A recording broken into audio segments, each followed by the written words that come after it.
Interior East Egg in the middle of the night. Nick Carraway drives.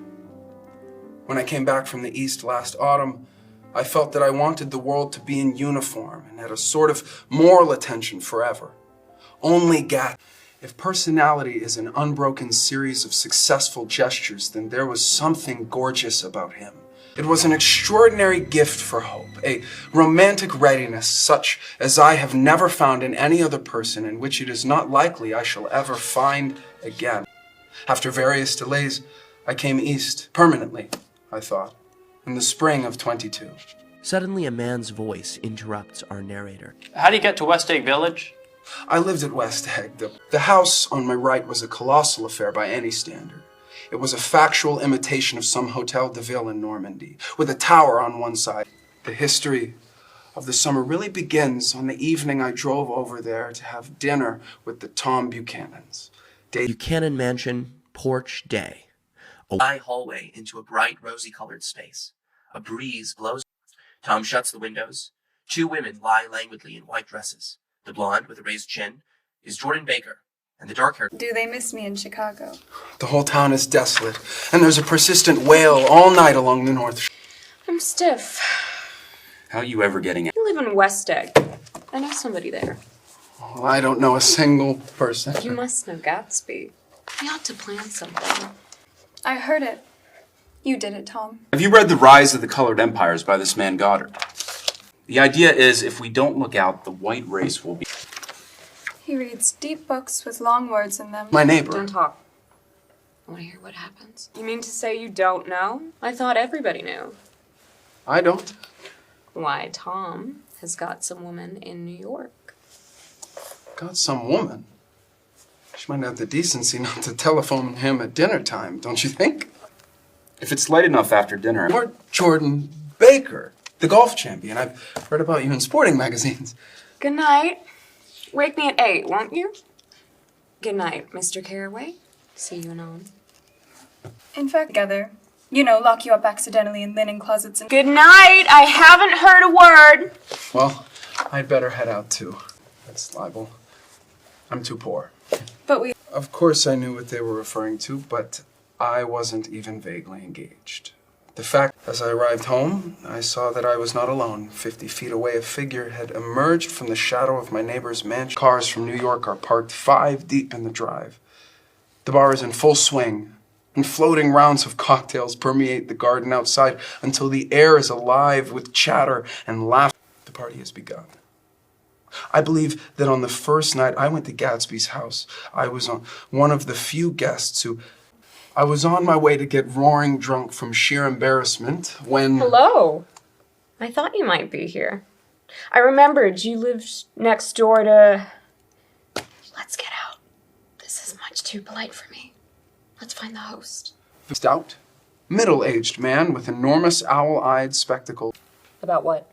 As a matter of fact, you needn't bother to ask. Books. Absolutely. See? It's a bona fide piece of printed matter. Who brought you? Or did you just come? It might be sober me up to sit in the library. Has it? So they're real. They're us. At a lull in the entertainment, a man looked at me and smiled. Hey, your face is familiar. Weren't you in the 3rd Division during the war? Why, yes! Yes, I was in the 9th Machine Gun Battalion. I was in the 7th Infantry until June 1918. Yes. I knew I had seen you. Evidently, come with me. We're just gonna go near the shore along the road. Well, what time? Any? What's Having a gay time now? Much better. This is an unusual party for me. I live over there. And this man, Gatsby, sent over his chauffeur with an invitation. Do you know? He's just a man named Gatsby. And now you're started on the subject.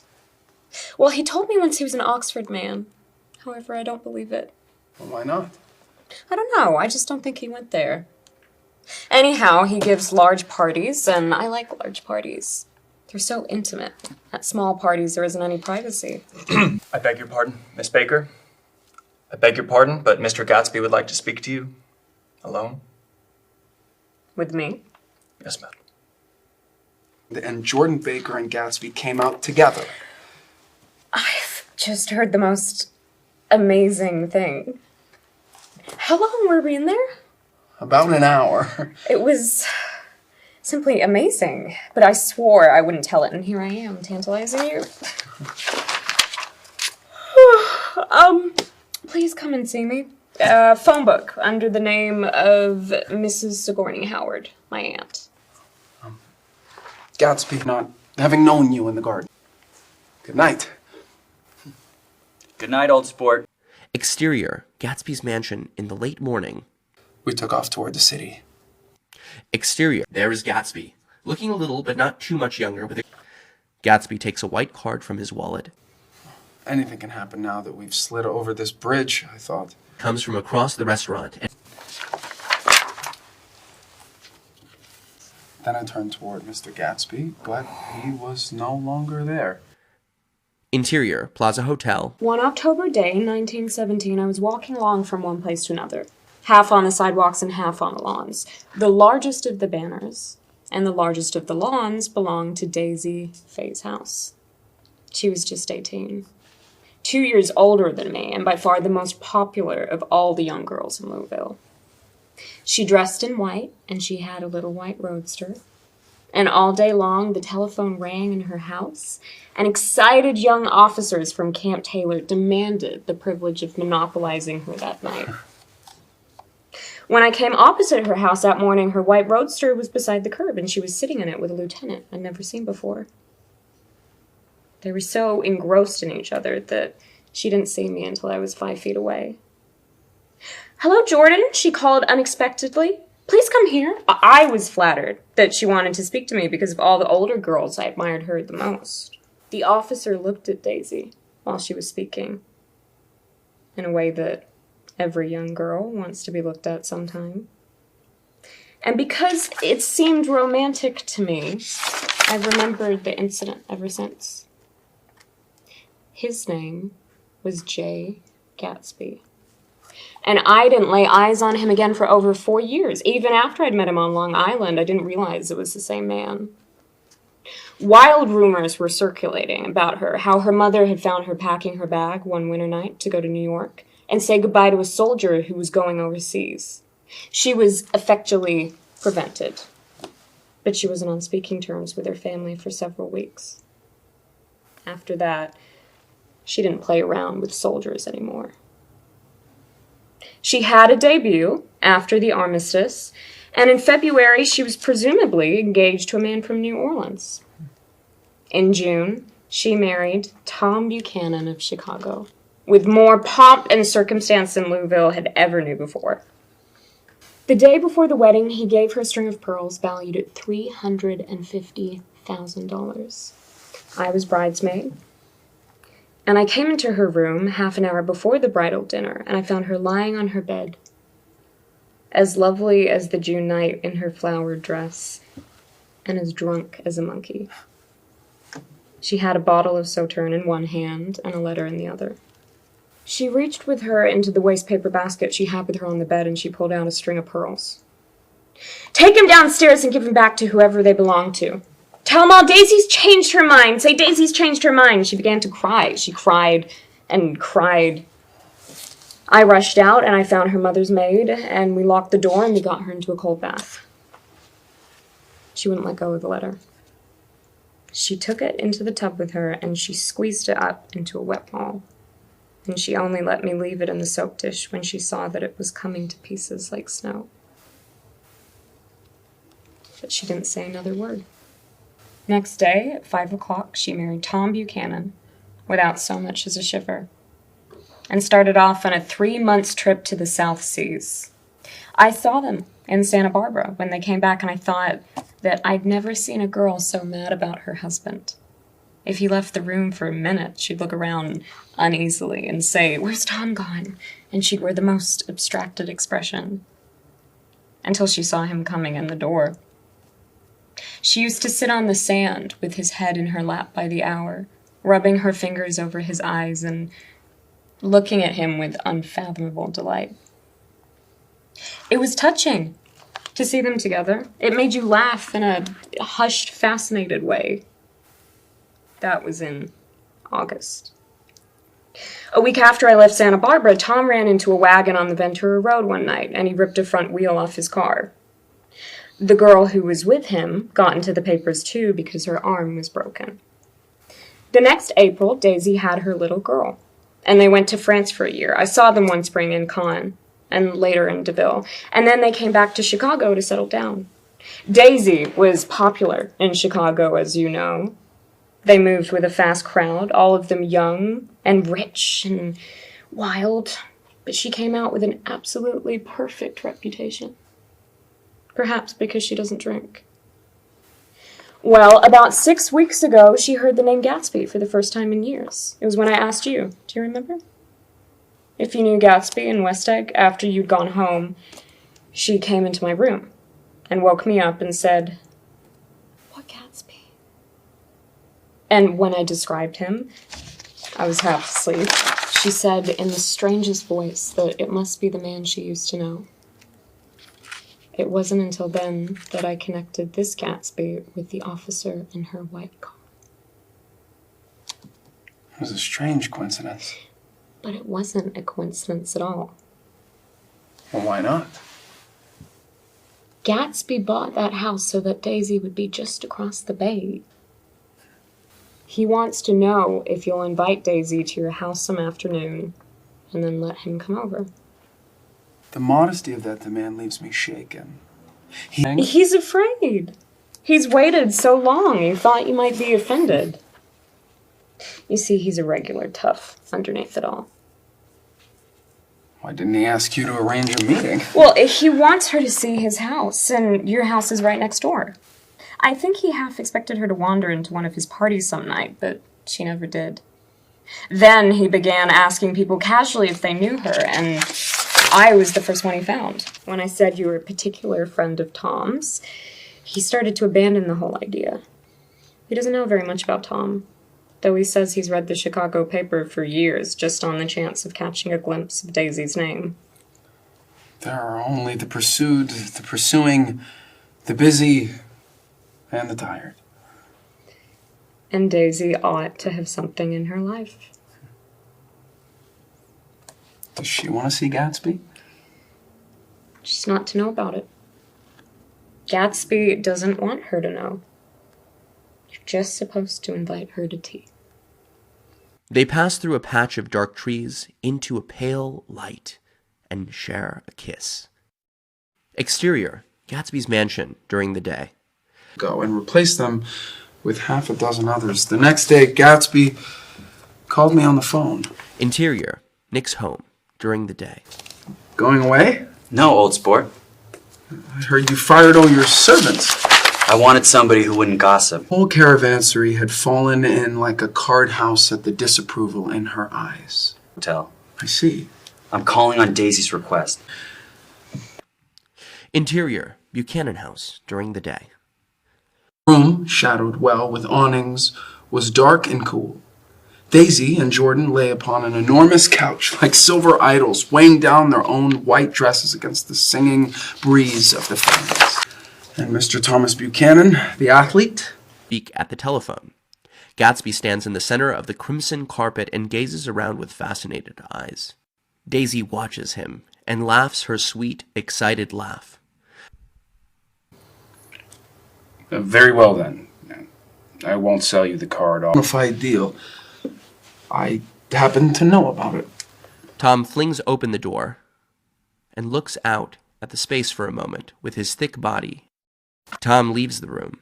Daisy goes over to Gatsby. You forget there's a lady present? You kiss Nick, too. What a low, vulgar girl. Kept looking at the child with Up on the couch. The nurse takes a step forward and Don't be morbid. Life starts all over again when it gets crisp in the fall. comes out of the house wrapping a cork bottle in a towel, followed by Daisy and Jordan wearing some tight hats of metallic cloths and carrying light capes over their arms. Do you mean you've been to a medium? What? A medium? About Gatsby? And you found he was an Oxford man. An Oxford man? Like hell he is. He wears a pink suit. Nevertheless, he's an Oxford man. Oxford, New Mexico. Something like that. Listen, Tom, if you're such a snob, why did you invite him? But there is a garage right here. I don't want to get stalled in this baking heat. Exterior, Wilson's garage, afternoon. Tom throws on both brakes impatiently, and they slide to an abrupt, dusty stop under Wilson's. Suspicions hadn't alighted on Tom. He had discovered that Myrtle had some sort of life apart from him in another world, and the shock had made him physically sick. I stared at him, and then at Tom, and Myrtle Wilson was peering down at the car. I realized that her eyes, wide with jealousy, there is no confusion like the confusion. Exterior, New York Street, daytime. Tom's car pulls next to Gatsby. How about the movies? Can't argue about it here. You follow me to the south side of Central Park in front of the plaza.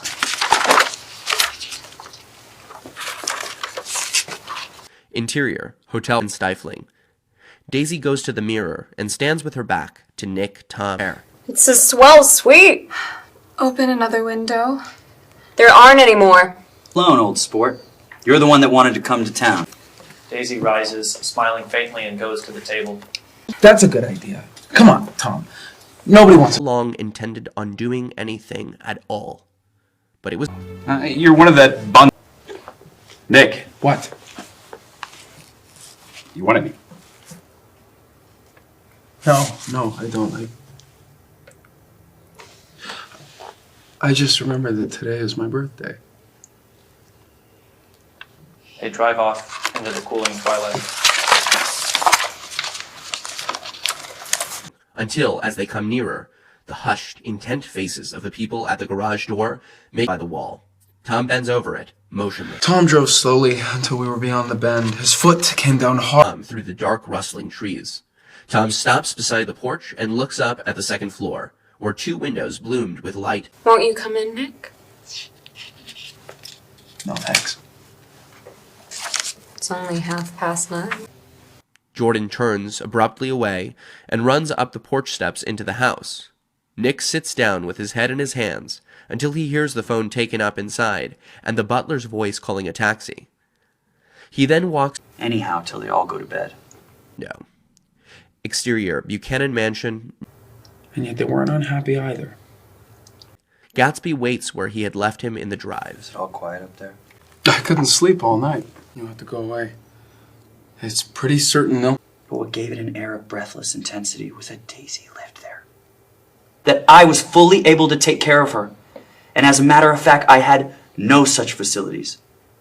I had no comfortable family standing behind me. She'd caught a cold, and it made her voice huskier and more charming than ever. And I was overwhelmingly aware of the youth and mystery that wealth imprisons and preserves, of the freshness of many clothes, and of Daisy. I'm going to drain the pool today, Mr. Gatsby. Leaves will start falling pretty soon, and Pool all summer. 12 minutes to my train. The truth is, I've already missed my train 2 times because I don't want to leave. I've always been glad I said that.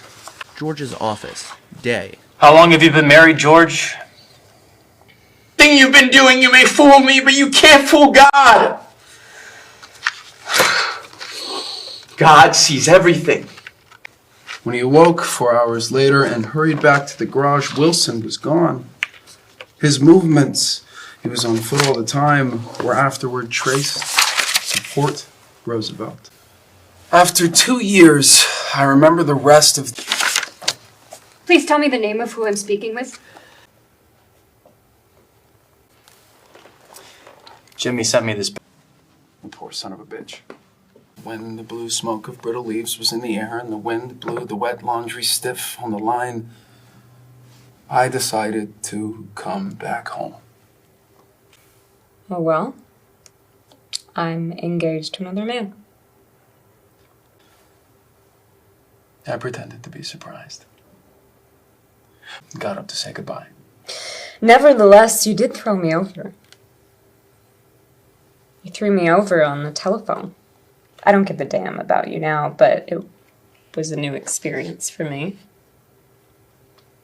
And I felt a little dizzy for a while. And do you remember a conversation we had once about driving a car? Not exactly. You said a bad driver was only safe until she met another bad driver. Well, I met another bad driver, didn't I? I mean, it was careless of me to make such a wrong guess. I thought you were rather an honest, straightforward person. I thought it was your secret pride. She didn't answer.